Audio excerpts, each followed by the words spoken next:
Welcome, Slayers of Giants, to Tilting at Windmills.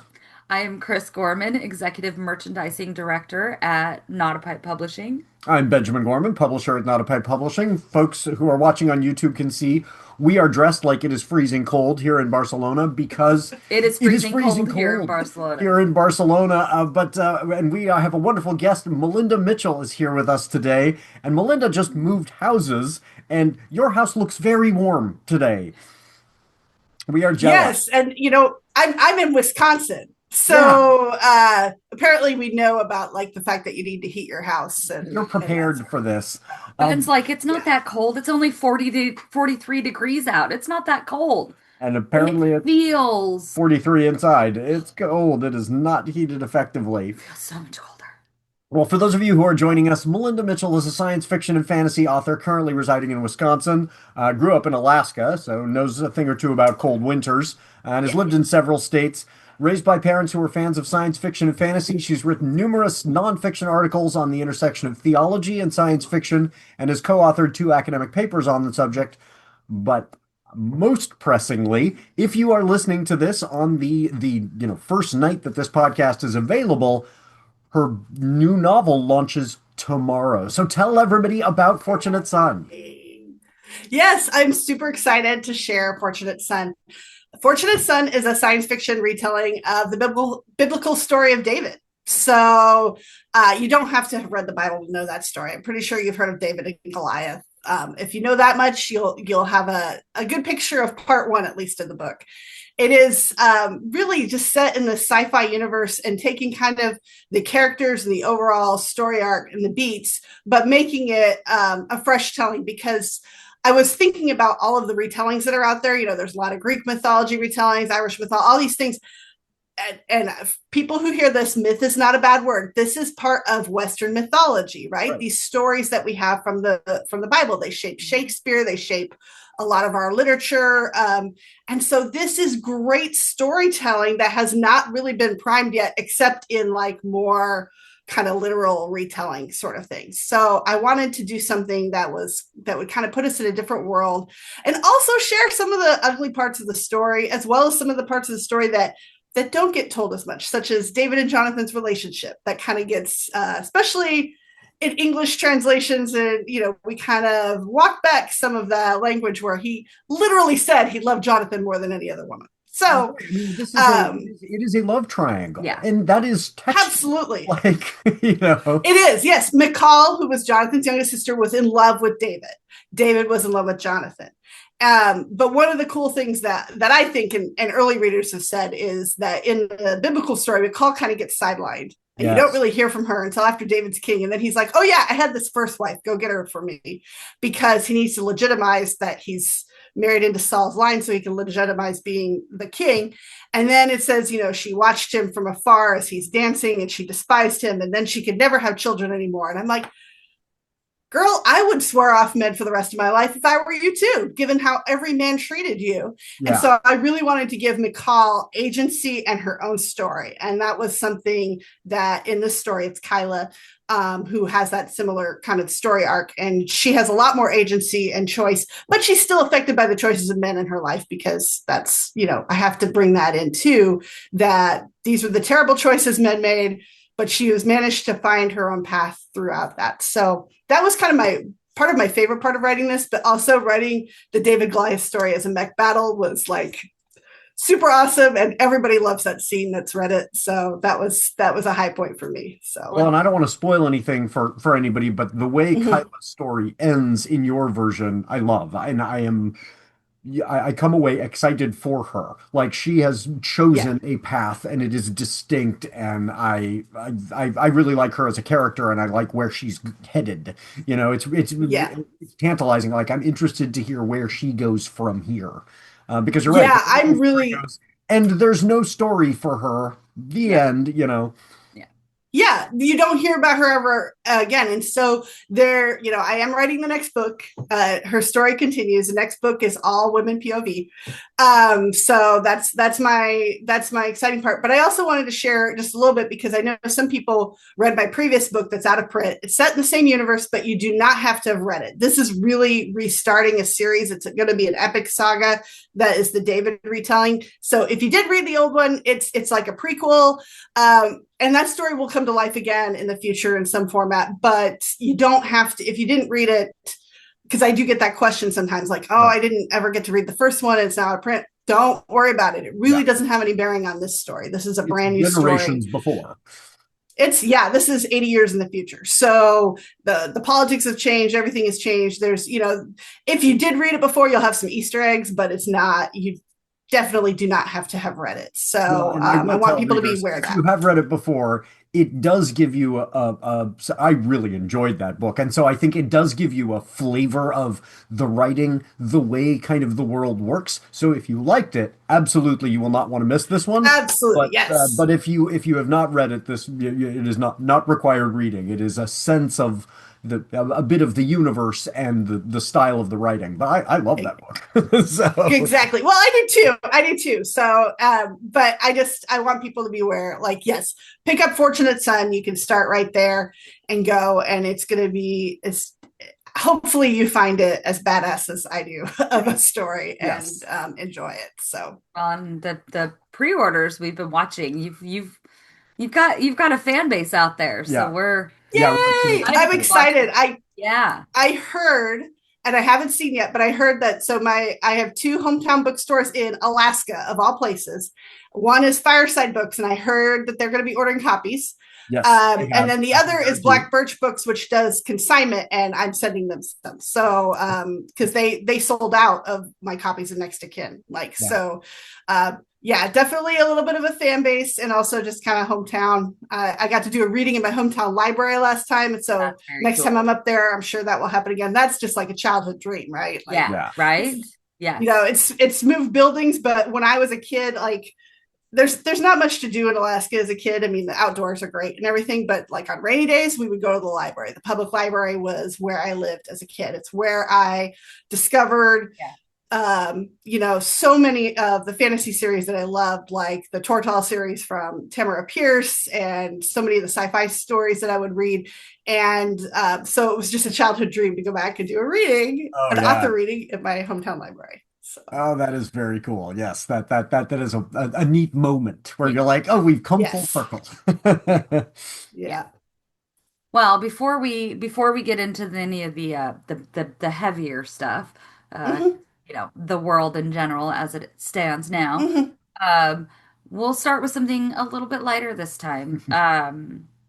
There's a lot of not great stuff happening right now, and so sometimes it's good to have a reminder that there's kindness out in the world. So, what is something that you've seen recently that has been very kind? You've seen some oh God.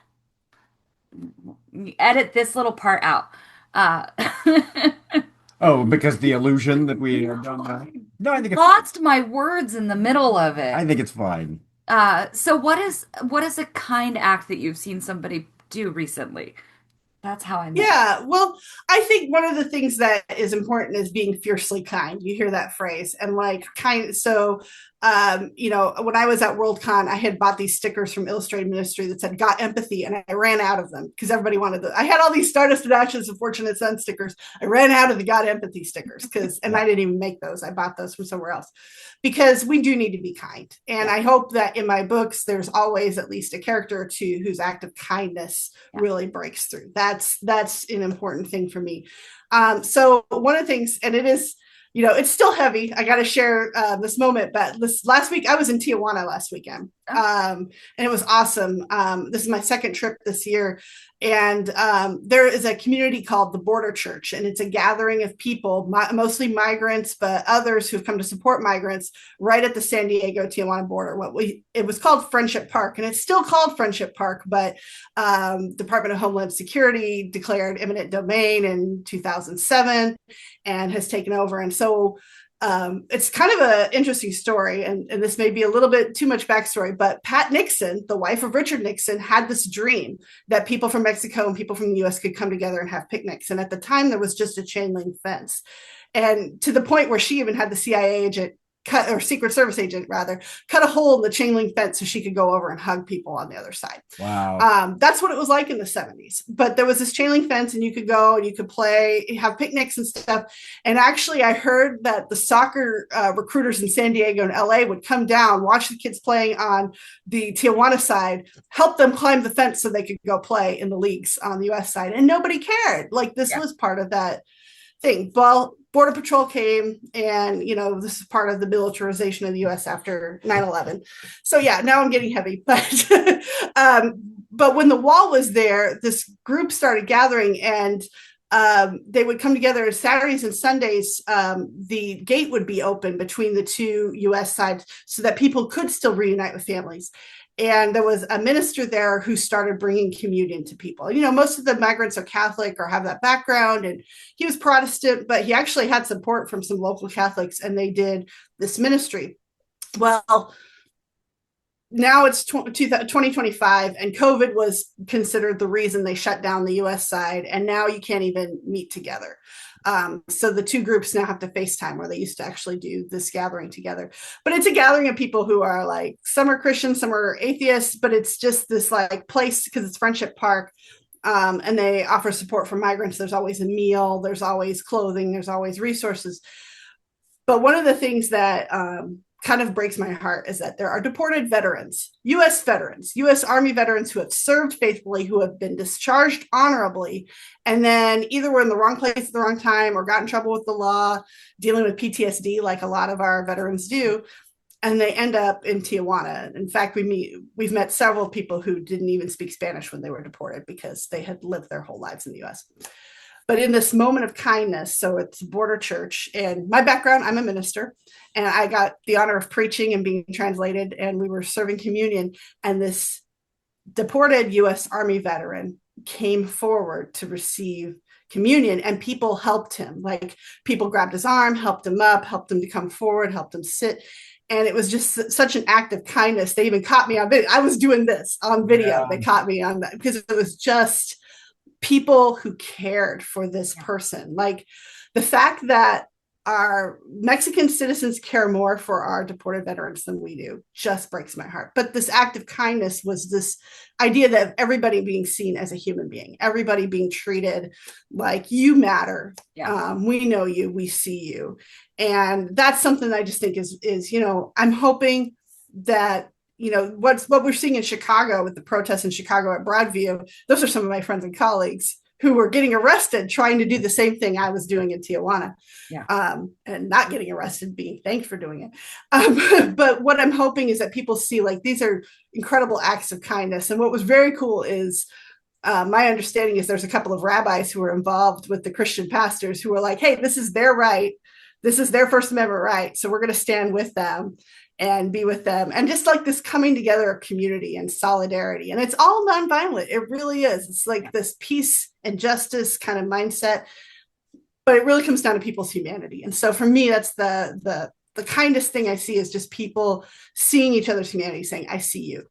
Well, I take notice of you. And I was reading about that, your post about that. And for me, what was so striking is it's communion at this very, it's layered meanings of communion. Like, this is a community that is coming together to, share in the blood and body of Christ, but also to be in communion with one another and communion across borders. This is communion upon communion upon communion.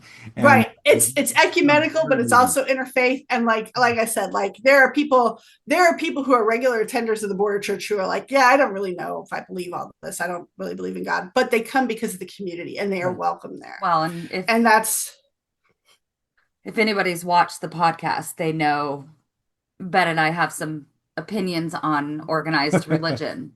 But it's, it's much like the U.S., right? That is that at the heart, that is what it should be, It's seeing that as, Yeah. yeah, right? it gives us a lot of hope, That's right? Right. what it Well, should when people are authentic with their non-corrupted faith, by. like an authentic follower of Jesus, Yeah, I think there's a difference. Like yeah, we can yeah, disagree on things because there's, you're not being a hypocrite. Right. right? I think that's the Yeah, thing.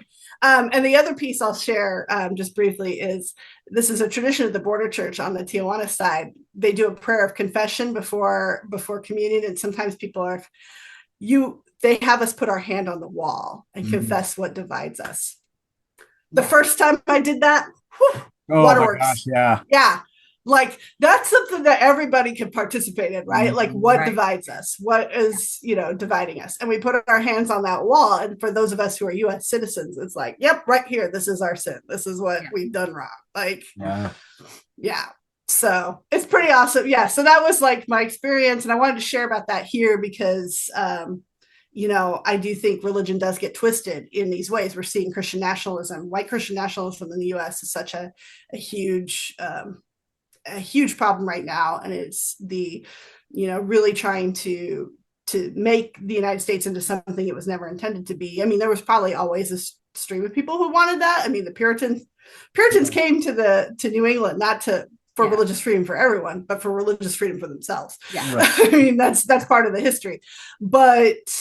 But seeing that Christian nationalism rise up, I think it's important. That's why I like writing stories like Fortunate Son and others, which do have a bit of religious nationalism in it, and also like why this is a bad idea when you Yeah. start combining these things. And so, yeah, Yeah. Yeah. The book is, science fiction, but it is timely. We need to be exploring, oh, okay, manipulation of faith is a tool of, kings and oligarchs, and it Yeah. is a way of controlling these people, and then the people of true faith are distinct. And I think it's so important right now for people of true faith to speak out and not go, well, my loyalty is to the person near me in the pew rather than the person they are harming. Yeah. Like, if you're going to defend your faith, it is defending it from the outside world, seeing you as a hateful community. Yeah. And that is going to be calling out the people in your own community right now. So I very much appreciate absolutely, that you've been doing that and saying this is how this can be a community of love. Yeah. absolutely, absolutely. Oh, do I have the next one? You do have I the have next the one. next one. Okay. Um, so what is something you've been daydreaming about lately? Yes. So now going into something that is much more lighthearted. We just moved. I'm still in boxes, but we have a fantastic stone fireplace. Sorry, those of you who are cold in the I state. know. We have a fantastic fireplace, and I am ready to drink hot cocoa from my fabulous mug from the Not a Pipe Publishing store. Very nice. Drink hot cocoa and read books because I'm behind in my reading. I'm also behind in my writing, but I really do like, especially this time of year. My job actually slows down in like local church stuff. I'm in a more higher up role, and my job kind of does slow down. So I have a little bit more time to be cozy by the fire, read good books. We literally moved houses and then went to Tijuana and came back. So and then we had to clean out the old house. And my husband was sick and had food poisoning while I was away. So we're way behind on all this kind of stuff. And I just can't wait to just Oh no. fire, drink some water or cocoa, not water. I have water in my mug right now. That's So you froze. but You froze. So when people hear, oh no, that Yeah. was my response So to you freezing there. you froze for a second okay. there. So All if you right. want to So go let me back, go back up a bit. Just to, just All so your right. husband got food poisoning yeah. and a bunch of the Oh, yeah, yeah. behind on the Yeah, unpacking. so we got behind on things because my husband was sick while I was in Tijuana, and so I came back and we still had to clean out the rental house we were in, and we're still in boxes. So I just can't wait till this is done. Get to Thanksgiving, get to the good food, the Christmas lights, good book by the fireplace, drinking hot Yes. cocoa from my mug, and Yeah. yeah, I'm ready for it. That sounds wonderful. Yes, Yeah. that is it's a daydream that is very possible. It is Right. imminent. Oh yeah. Absolutely. You've hit the beanies are coming out. I dug out my scarf, my gloves. My Noah, his son is coming to visit in just a couple of days, and he's bringing my big winter jacket with him. So ridiculously excited to have my like parka.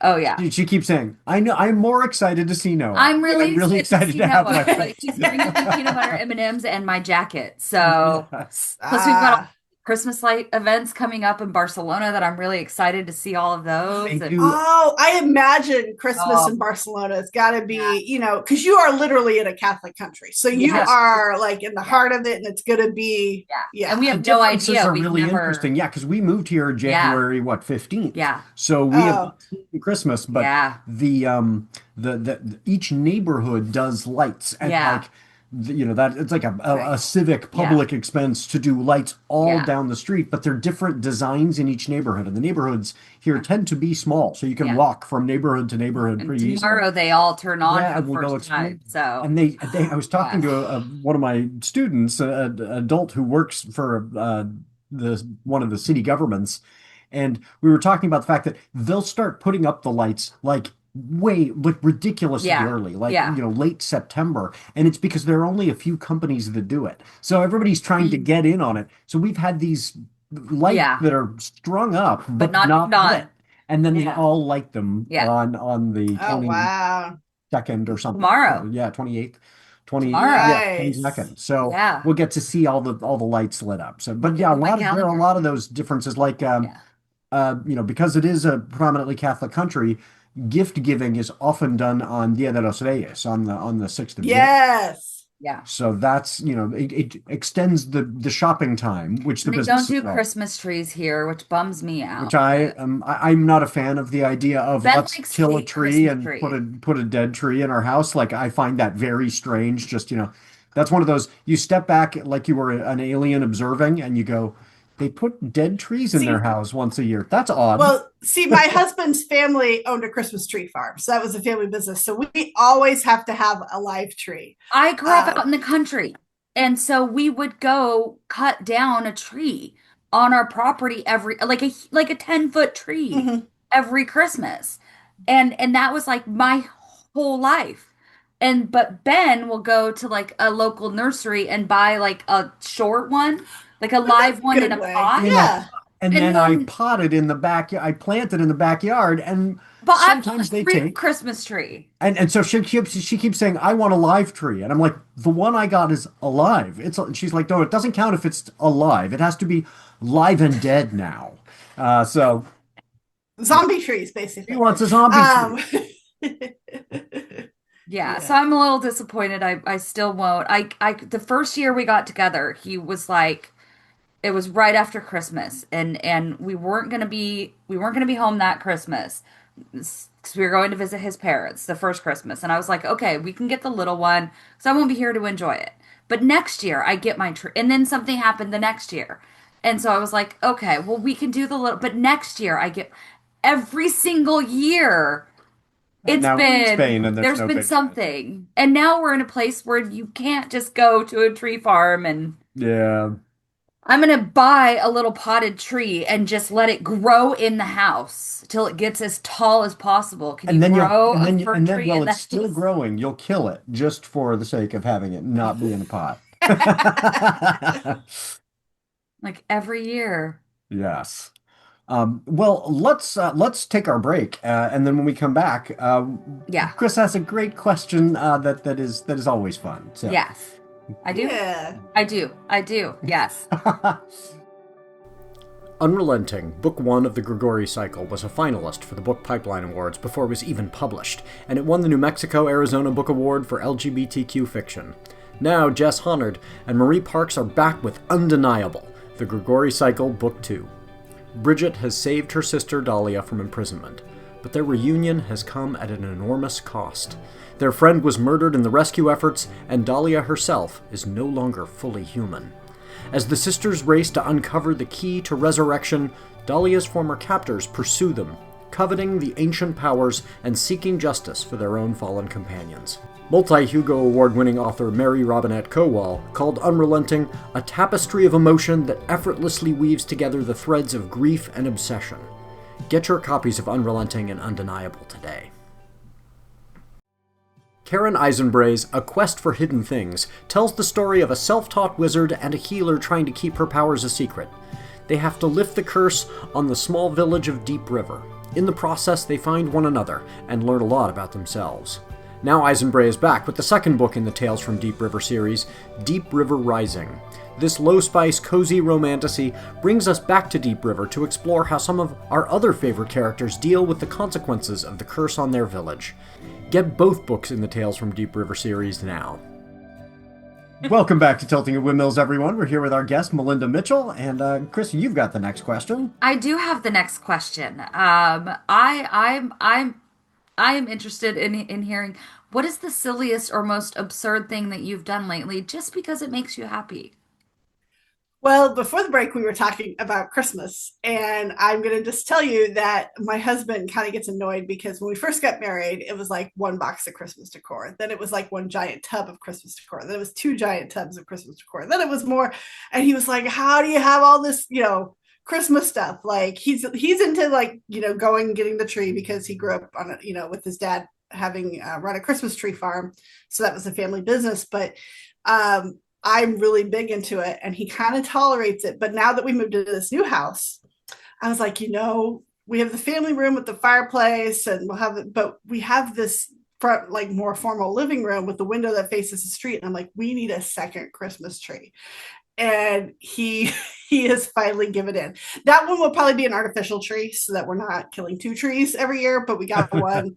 I'm so jealous. And I have to get it soon because I didn't realize, I should have realized they're selling out the stores already because we don't decorate till after Thanksgiving. We do keep the boundaries of that, but I'm kind of going a little bit nuts with Christmas decorations this year and buying little things. Are you going to do, my folks do two trees because my dad collects and has collected for gosh, I don't know how many decades, has collected angel ornaments. And so he has one tree that is just angels from all different countries. It's really cool to see all these different cultures and visionings of angels. He does not have a biblically accurate angel. I should see if I can find one that are. Yes, you can find those online on how to make them. Because honestly, if you have any sort of access to kids' crafts or like Sunday school, it's a lot of googly eyes and feathers. Yes. We should totally do that. Oh, that would be so great. Yeah. Bag of googly eyes and wings made out of pipe cleaners going in every direction. And it's just, here's a biblically accurate. And it's like, be not afraid. Be not afraid. I'm freaking terrifying. Of course. Why do we have to say be not afraid every time we show up? Because we look like this. Because we're freaks of nature. Yeah. Really scary. Yeah, exactly. No, I'm going to do one though. I like to do more classic kind of the glass bulb ornaments, and we have some, but I actually saw, because I was at IKEA recently, they've got these nice like classic glass ones, and I was like, I want to do one that's more the classic ornaments. And then the family room one is because my husband and I have a tradition. We just get each other an ornament, no gifts, because we both used to be ministers who had to work on Christmas Eve. And we were like, this is just, keep it simple for us. But over the years now, we'll still just get each other an ornament, but stuff will show up from the kitchen elves or from the bookshop elves or stuff, so we that's the way we get around it. But we have the family ornaments. And then of course the ornaments that my son has made every year, right. So, which are just adorable and cute, but probably are not up to snuff for the classic Christmas tree or whatever. Put them on the back, who cares? But the wall. That's what. This one goes on the back. This one, but there's a few, but there's some that we've got to we're kind of oh, we'll just keep. So, anyways, we're gonna have the family tree that's where presents will go, but and then the classic tree. But one of the things is my son is autistic and he's mostly nonverbal, but he loves Christmas, loves it. But he gets overwhelmed with gifts. So it's great because it's not about the gifts for him. It is really about the music, the lights, the being together with people, the traditions. And I love it because when we would spend Christmas with our niece and nephews, it's over in 30 minutes, right? Everybody, there's wrapping paper everywhere. It's a carnage. With my son, he'll open one gift and he won't open another thing for 3 hours. I mean, we do celebrate sometimes the 12 days of Christmas because it just is a run. And I love that. I'm why are we rushing things? How to take his time. Good for him. I love it. So that's so my husband has kind of relented and been like, all right, Christmas is big to you and to our son. And then he admitted to me, he's like, I kind of like what you get it all set up and it looks so nice and I do like it. So Yeah. as long as he doesn't have to do it, like, because he would do it wrong. Yeah. Reluctantly admits he does really like it, but yes. So he loves it. He's like, you do it. It's great. So it works. It's one of those that you don't men don't realize that a thing exists until they somebody else does it for them, and And then we see it. and then you're like, oh, that's a good idea. Even then, we don't often see it until like somebody points out that we didn't see it. Yeah, Yeah, and then, oh yeah, you're right. I did not notice that. yeah. Um, so speaking of helping people see things, pointing things out, there's a transition. There's a segue. Yeah, nice segue there. Right? Barely a segue. We always want to make sure that we're talking about kind of what is going on in the world and the ways that we're using our voice. And in this era of rising fascism, I think that's more important than ever. How are we speaking out? What are the things that we're pointing out? So what's something when you are seeing this rightward turn, especially in the United States, that you want to make sure people know about? Yeah, I mean, and I think this is, we're just being bombarded on so many levels with, targeting LGBTQ folks, women's rights, immigrants, refugees, healthcare. All this goes on. I mean, just yesterday, the whole Coast Guard thing of, swastikas aren't really a hate symbol. Yeah, Neither folks are who do know nooses. this. Now they've walked it back. But still, Yeah. so you could just be, there's so many things right now. And that's the whole point. So pick one thing. What's your area that you can focus on? Not all of us can go out and protest. I was, during the last administration, I was more of the protest kind of person, right? I was out there. As my son's gotten older, my husband's been like, hey, because of his special, his disabilities and things, my husband's like, yeah, you getting arrested would really not be great for the family. So I'm like, okay, I got to pull that back. That's not something I can do anymore. But I know people who can, and I'm grateful for those who are still doing that. But some of us can't. Some of us have other gifts or strengths and areas we can be in. So pick one thing. So the thing I've really picked up on is kind of immigrant rights, and especially, as you heard me talk about earlier, deported veterans. When I went to Tijuana, both times I went to the Deported Veterans Resource Center. I met the co-director who's there now, who, it's funny because the first time he's like, is anyone here from Wisconsin? I'm like, yeah. He's like, oh, I grew up in Fond du Lac. Spent his middle school and high school years, played hockey. Latino guy who grew up in Wisconsin, played hockey because he came to the U.S. before he was a year old. All of his siblings were born in the U.S. They're all citizens, but he was not. He had a green card, served in Vietnam, and just never got around to finishing up because you don't think about it every day, right? You're not thinking about, oh, I'm not a U.S. citizen. And then his story is he was in the wrong place, wrong time. There was a fight. He was accused of stuff he didn't do, ended up in jail. Got out of jail, and the ICE agent said, well, we're going to take you home. And he was thinking home in California, where he currently lives. And he was in Tijuana at 3 a.m, not speaking any Spanish. Yeah. He's now the co-director of the resource center. And when you talk to him, you get the sense like he's found his purpose and meaning, and he's very happy in Tijuana. There's actually quite a few expats who have chosen to move to Tijuana because it is a great city to be in. But there's so many deported veterans. And I shared a picture of the wall on my social media. It says repatriate on the Tijuana side. It's painted, but when you get closer, you realize the repatriate is all these deported veterans and their names on the wall. And it's just so many. And there's deported veterans around the world. That was just for Tijuana. So that's been something I've been doing. There is a bill in the House. It's from a couple of years ago. But of course, with Congress, it has not gone anywhere. But there is a bill to try to reverse this. I think it's also important to recognize, as we focus on one thing, that this has been a buildup for a while. We're getting hit with this now, but the deported veterans issue has actually been going on since the 90s because Clinton signed a law to that veterans could be deported. Some of the detaining and what we're seeing happened under Biden and Obama and stuff. So we do need to I sometimes want folks to be aware of this isn't just a right now problem. And once the Orange Menace is out of the office, everything will go back to normal. Because no. Right. Yeah. It is worse right now. It's absolutely worse, but it's been it can be worse because we didn't push back before. So I think finding that one thing and then continuing and knowing, we all have ebbs and flows in our life, and there's times where we're focusing on that and other things, but keeping up that fight has to continue no matter who is in the administration. Well, and that's brings me to my next question, which is, part of what this administration tries to do is what they call flooding the zone. And this is a very intentional strategy. Like, oh, we're dealing with some kind of crisis. Let's create a different crisis so that we distract from the previous crisis. And it is genuinely difficult to keep up with the horror show. Like, it is too much. So what's something where you're concerned that it's going to be kind of lost in the mix, and you want to make sure people continue to pay attention to it? Yeah, I think even for myself, like I'm really focused on deported veterans and immigrant rights. But as you shared at the beginning, I'm from Alaska. And as you know, Alaska was hit by a typhoon. The Western Alaska was hit by a typhoon. 2,000 people were displaced, mostly Native Alaskan. They were displaced and had to leave because of the flooding, and it really was caused by cuts to NOAA. They didn't have the warnings that they should have, and also just the rising seawaters that have been happening from from climate change.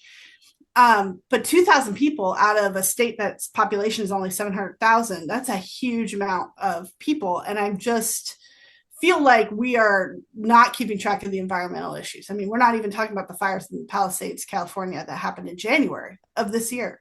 And, all the lives and homes lost and the toxicity in the soil, and that, people really are going to struggle to rebuild. And those people who stayed behind and fought to save their houses, well, you can't live in a house that's got all that toxic chemicals and fumes from the smoke. Like you saved your house, but you didn't really save your house. Like, I'm hoping that people realize now, like, it's more important to save your own life in those situations and try to stick around and save a house because you're not going to be able to live in it.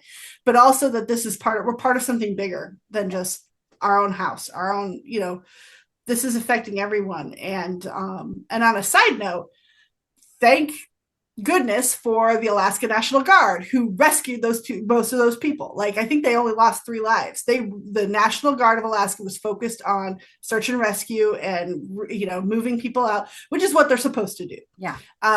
And so rather than being, picking up trash and kicking homeless people off the street in DC and other places, they were doing what they're supposed to do. But I really do want to focus on that environmental issue too.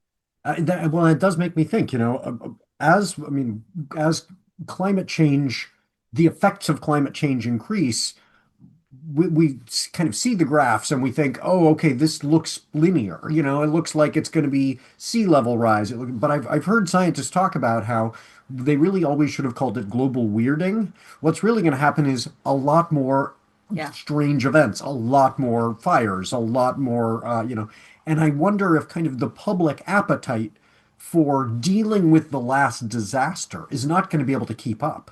And more people are going to go, remember, we had a terrible fire last year. Yeah, but there was a tornado, a fire tornado down the block last week, and we've forgotten about your crisis. Yeah. And so I think it is so important, already that your point about the fires in California, I think it already melded in my minds with like, oh, there were the terrible fires in Hawaii, and there were the terrible fires in California, and those people's lives are not magically repaired, in the time frame of our memory. Well, that's when catastrophic events happen so often that I feel the urge to make a comment about every time a school shooting happens. Yeah. We go, here's this horrible, tragic, unexpected event, and then 2 months later, the next one is in the news. Gone. And we haven't changed anything to prevent it. That's kind of the American way. I mean, it is going to need a systems response. Yeah. Like this is, and we still can't convince enough people that it's real. Yeah. Like it's a real problem. And it's, I sometimes my husband and I have a joke that we're in the alternate timeline, because what would have happened if Gore had won the election? Would we have actually taken it seriously? And I'm going to tell you, I'm going to tell you where that timeline split is when Mariah Carey's grunge album didn't make it in the 90s. She released a grunge album and nobody knew about it, and then until like like hardly anybody knew about it until like 5 years ago, and I was like, that's where the timeline So split. in that other That's where it timeline, she split. becomes a grunge star, and we get actual and environmental and we legislation. actually have climate change Ben and and I, stuff. Ben and I have gone over this, and we have kind of a fundamental like disagreement. He is of the opinion that if you go back and you do the what if this one thing happened, like then we wouldn't have Trump, right? And then all the other things that would be different. He disagrees with that, Yeah, which I'm a big believer in I it is not the individual I disagree with the great man of it's not history the theory. individual. Yeah, it's You the could change the system. person and the system will still call up the same Yeah, forces, right? I'm of the opinion that it's not the Gore v. Bush election. I'm of the opinion that JFK Jr. and Caroline were never supposed to get on that helicopter. That's the point in time. Oh, Timeline shifted because imagine a JFK Jr. presidency, because there is no way, one, he would not have run, and there's no way a Kennedy would have lost. At that A time, sane, a sane, rational, rational Kennedy. center left yeah, Kennedy would have yeah, lost. yeah. Plus, you get It is. it's another JFK and Jackie O in the Oval Office, right? Yeah. Then you have JFK Jr. and Carolyn for 2 terms, right? So then when it comes to Bush v. we push everything back, right? So then when we come to Bush v. Gore, it's after Bush would have already been involved in a lawsuit that was pending at the time he announced his running. He would not have been ineligible to run. So then it's who runs against Bush, right? So then Gore has a higher likelihood of winning, right? And then you have, and I'm of the opinion At this that timeline. JFK Jr. and Carolyn Kennedy should not have were not supposed to get on that helicopter. I mean, And I think maybe they that's wouldn't indisputable. They if should have gotten Mariah on that. Carey's grunge album had made it. So maybe Right? they would, maybe, I don't Right? know. Where But does it's that interesting line that we up all in think it's like the the flight? 90s. It's something that happened in the 90s that Right? shifted. I have never listened But to that. Have you listened to that album? no, Me no. neither. Has anyone? I That's don't think anyone really has. I've heard it's not very good. Okay, So that could now I'm be that could probably be curious. I'm like, I why. need to Yeah. go listen to this album and Yeah, find no. out, is it, absolutely terrible, or is it like a mystical experience to go back and go, oh, this is the future we could have had. right. I don't know. Yeah. If we had had Yeah. Gore as a president, though, like we'd Yeah. have solar energy being subsidized by the government, right? We'd have I think, wind energy being subsidized. We'd have solar car, yeah. like, Maybe. Well, and I do think there's a little bit of what Benjamin, what you've said, it's possible we still would have ended up with the Trump regime. We possible we still, but I think we would have had more, we would have made more progress on some of these issues. yeah, Like you would not be able to undo at that point, you would not be able to undo a lot of the green energy. In fact, they're still running into problems trying to undo it because Undo it. yeah. everybody But knows it saves you money. If you can push the Trump administration back by 2 terms, by 8 years, He would be too. or he's dead. Yeah. Yeah. So, yeah. So And you're right. I was just hearing this last week about Trump is now trying to take credit for the CHIPS Act because undoing it is proving impossible. yeah, And so better to just say, look, I Yeah. did this. Yeah, because they're finding out it's just cheaper. It's just cheaper to make things that are more environmentally friendly. It always has been, and the fossil fuel industries know that. That's why Yeah. either they're fighting it or they're trying to also invest in green Both. energy. Yeah. They're It's trying to just say, look at us. like, We're the green version of the oil company. Yeah. Keep subsidizing us for the oil. And we would like to also. yeah, I mean, everybody knows it is going to happen. It is going to happen, but I do worry that there's some, we don't know how reversible some of the damage is done. There's some people who say it's completely irreversible. There are some who say we haven't hit the point of no return yet. We don't know. But I do think that it's something we have to keep in mind. And like right now, it's out of the national news, but because I still follow the news from home, I know about the people who've been displaced in Yeah. Western Alaska, and the fact that this is thousands of years of cultural history also Right. gone. It's not just, oh, your house flooded, you have to move 10 miles away. This is where your ancestors have been, and this is your ties to the land and things, and we are forcing you to move because there's no other option now Yeah. because of climate change.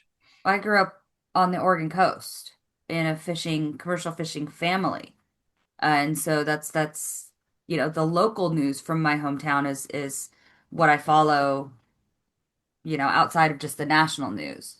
and the impacts of what Trump is doing with NOAA and what Trump is doing with the Coast Guard is hitting the commercial fishing industry, Yeah. and climate change is hitting. There was just in the news the last couple of days about an adolescent orca that washed up on the beached itself in Depot Bay. That it was, what, 2 days them trying to get it off of the beach back out into the ocean, and it's those stories happen, at least once a week because climate change is changing, right? It's changing Yeah. migratory patterns of all kinds of wildlife. Yeah. Yeah. And on that happy note, at Yeah. least this time they're not. At least this time, because I grew up in Newport, they had the couple of the confederated tribes that are in the area. So they humanely euthanized the whale. They waited for high tide, hoped that it could then, because you can't pull a live whale off the beach without killing it. Like that, just Yeah. the equipment doesn't exist in that area. You can't do it on that stretch of beach. So at high tide, they couldn't make it, the whale couldn't make it out. So they humanely euthanized the whale.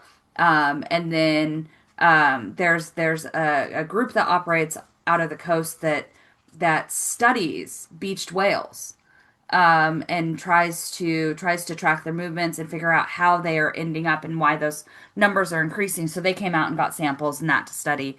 But then they had the local tribes come out and perform a burial service, and then they actually ended up taking part of the whales with them to perform a burial service and blessings with it.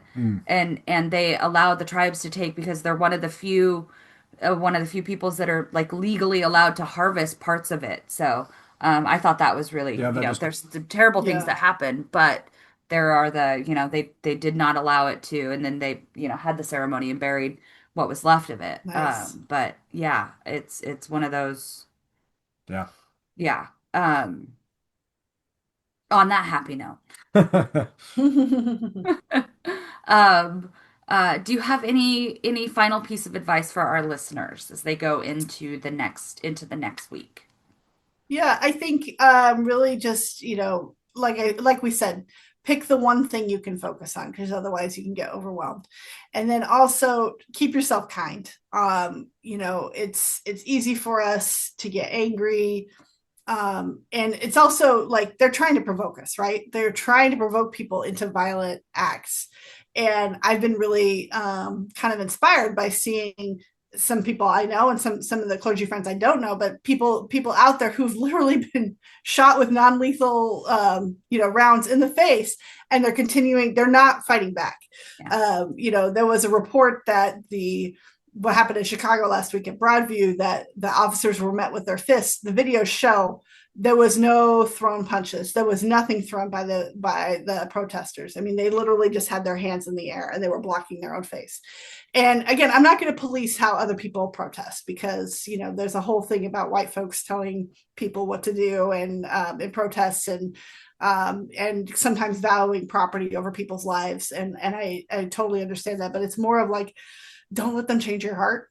Don't let them change who you are, because that's, I think, what really can be the hardest part, is when you start recognizing, like, this isn't me, that I'm getting so outraged all the time, and that I'm so, that's not who I want to be.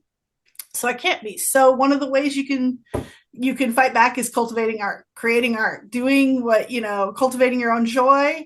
And joy is resistance, and finding ways of being joyful. And I mean, I think that's the great thing about Portland with the frog suits, like they were going to resist with joy. And, how can we continue to do that, and keep creating, and keep, speaking up, doing what you can, but also recognizing you're just one person, joining in with others, contributing to efforts for resistance, doing what you can to support, but just making sure you keep your heart your own.